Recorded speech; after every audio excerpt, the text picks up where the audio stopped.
it's Jen. Welcome back. It is time for the seasonal TBR jar. So we're in fall. I have my fall shirt on that I love so much. I have my prompts right here.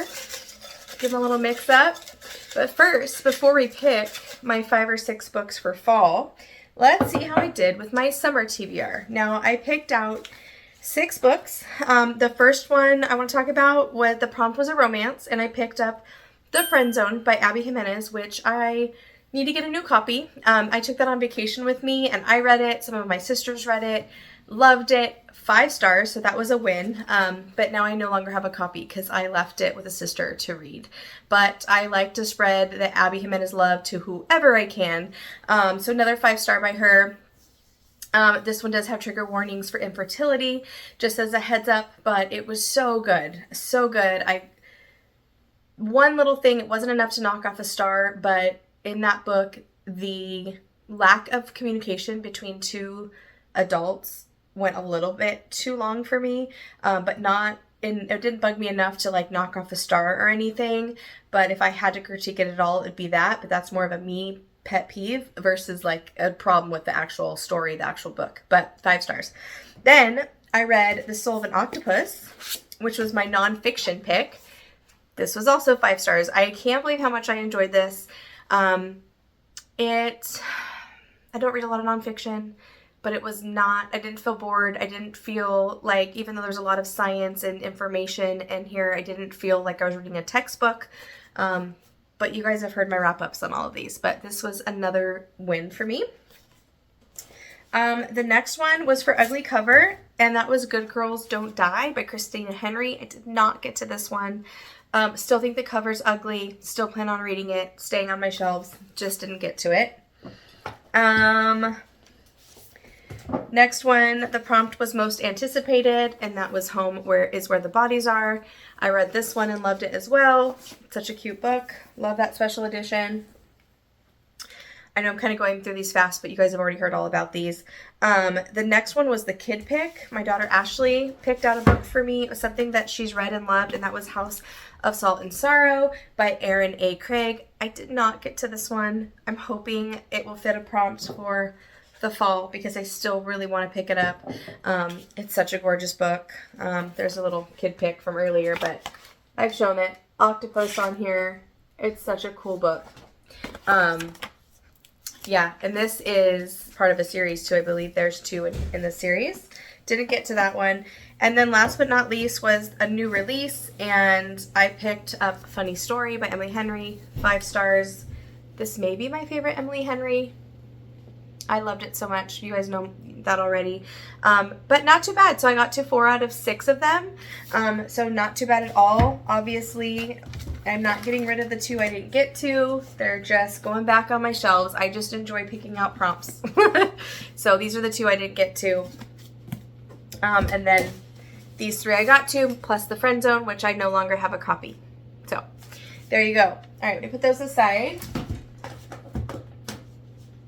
Okay, I'm kind of like, honestly, time's a little tight right now because we're getting ready to go over to my aunt and uncle's house to celebrate some birthdays in the family. So I'm going to pick out the 6 prompts just back to back.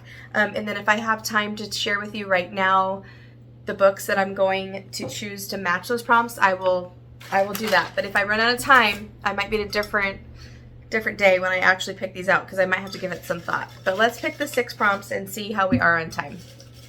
Okay. Prompt 1. I actually, before I start, I went on to Storyograph and I just looked up, it was like 30 different prompts. My prompts were getting a little bit low. I think I only had like 5 or 6 left. So I put about 10, 12 more prompts in there, just randomly went through the list, wrote them down. So it's full again. I didn't put the same prompts back in, I guess is my point. All right, first one. A book that ends in an odd number of pages. Okay, odd number of pages, that will be easy. All right, pick 2. I love doing this, it's so fun. Oh, a book under 250 pages. This one actually might be kind of hard to find. I do have an Abby Jimenez novella on my Kindle, Not sure on that one. That one might be hard. I don't have a lot of books under 250 pages. Let's see.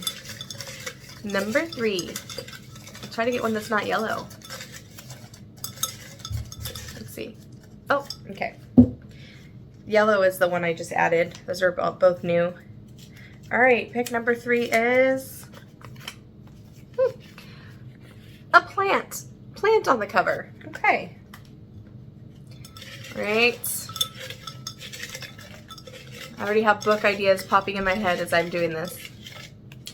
Okay, 4. Pick number 4. I'm going to do 6. Historical fiction. That's easy. That's an easy one. I might just wait and mood read a historical fiction. We'll see. Oh, I got 2 here, so we'll do 5 and 6. They were stuck together. All right, 5. It's kind of written weird. A 5-star prediction, okay? And then 6. Oh, a 3-word title. Okay, let me pick out some books for these and I will be back. Okay, I'm back and I have my books picked out to match the prompts for the Fall TBR jar. The first one was Book Ends in an Odd Number of Pages, and this has 713 pages. This is kind of a chunker. Empire of the Damned by J. Kristoff. Empire of the Vampire was book 1. This is book 2. It's a beautiful edition. It has an exclusive edition. It has end pages with really pretty illustrations. I won't say too much about what this is about because it is a second in a series, or maybe if it's a duology, I'm not sure actually. But I probably will have to listen to a spoilery recap vlog of the first one. A lot happened and I read it a year ago. It's perfect for Halloween. It's got vampires. I love vampires. So it was dark and gory and twisted, the first one, and I enjoyed every page of it. So perfect for fall. The next one is... The prompt was under 250 pages. I mentioned maybe doing a novella.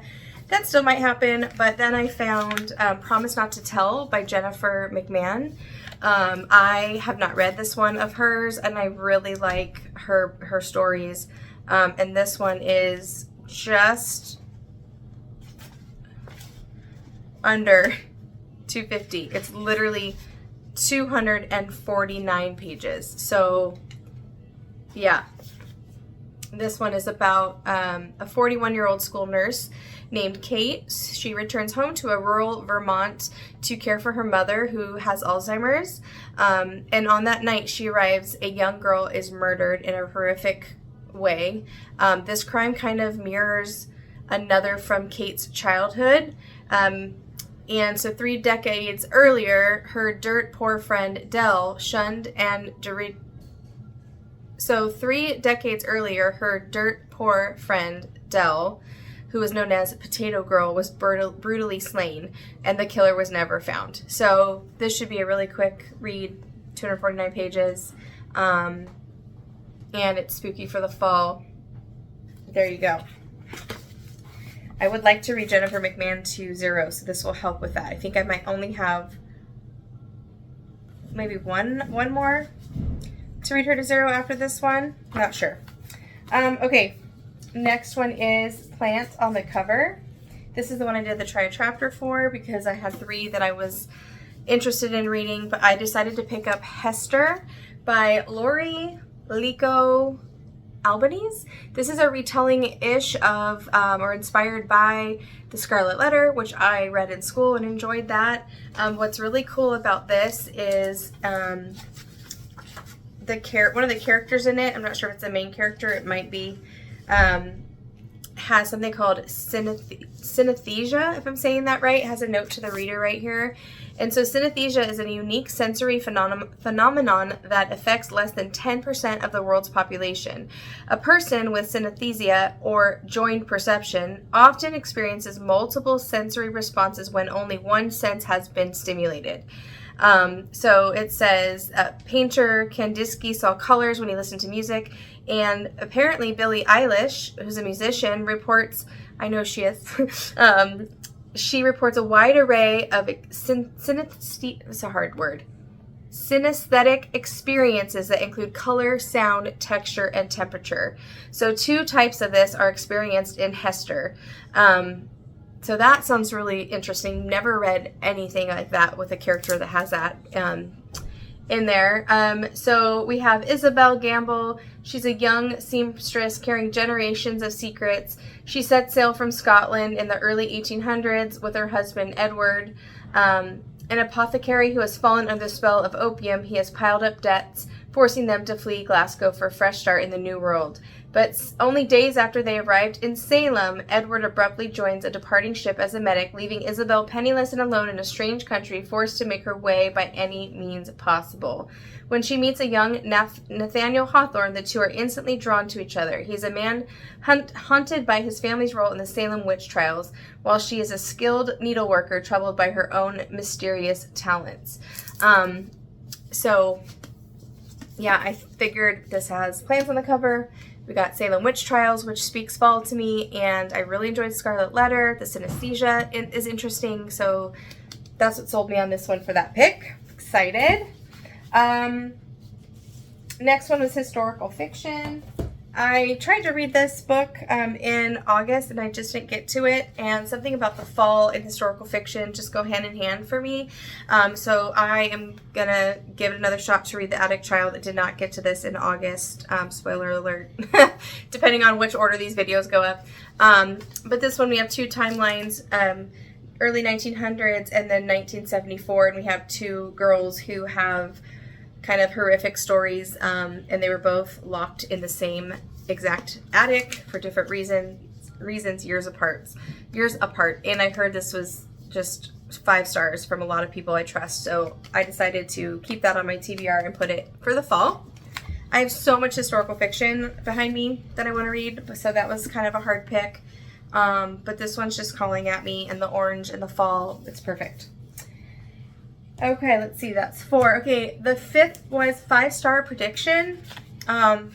This one was hard to narrow down too, but with me wanting to be in the spooky season, I decided to pick up The Dark Corners of the Night by Meg Gardner. This is part of her Unsub series. I believe it is, yeah, this is book 3, and book 4 just came out.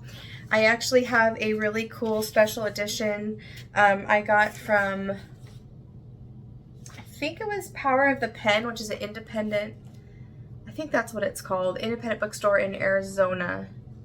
I could be wrong on that, but it's a special edition. Let me show this to you. It's so cool. I got the spooky eye with blood on the cover. You have the end pages here with her signature right there, and then she also, it's a signed copy, which is so cool. Yeah, so this one, I've loved the first 2 that I read by her. I believe they were both 5 stars, so that's why I went with a solid 5-star prediction one with this, because we have a vampire, we have a spooky one, we have Salem Witch Trials, we have a historical fiction, and this is going to be a serial killer. All of the Unsub series books are based upon real life serial killers. I'm not sure who this one is based upon. I will find that out as I read it. Okay, and then the last prompt was a 3-word title, and I picked One Dark Window by Rachel Gillig. This has some, I think some romance vibes, some witchy vibes, and it just sounds interesting. It says, Elspeth needs a monster. The monster might be her. Elspeth Spindle needs more than luck to stay safe in an eerie, mist-locked kingdom of blunder. She needs a monster. She calls him the Nightmare, an ancient spirit trapped in her head. He protects her, he keeps her secrets, but nothing comes for free, especially magic. When Elspeth meets a mysterious highwayman on the forest road, her life takes a drastic turn. Thrust into a world of shadow and deception, she joins a dangerous quest to cure blunder of the dark magic infecting it. Except the highwayman just so happens to be the king's own nephew, captain of the most dangerous men in blunder, and guilty of high treason. A maiden must unleash the monster within to save her kingdom in this dark, lush, gothic fantasy debut. Book 2 has already also come out, and yeah, and it's such a beautiful cover. This was a total cover buy at Barnes & Noble last year. I think I bought it around this time or in October last year. So I didn't get to it last year, but this sounds really good. Yeah, Gothic fantasy, yes please. So that sounds good. So there you have it. Those are my 6 books. I'm on my fall TBR. I'm so excited. I did pretty good last time. I read 4, right? So I'm hoping to maybe I'll read all 6 this time. But there you go. There's the books. Yay! So to be continued. For my winter TBR later in the year, obviously the year ends in December, so I'll probably pick them in December and it'll carry over into 2025, into January, February for my winter TBR. So yeah, that's kind of my plan. I enjoy the TBR prompt, the prompt jar. It's just so fun to pick out books.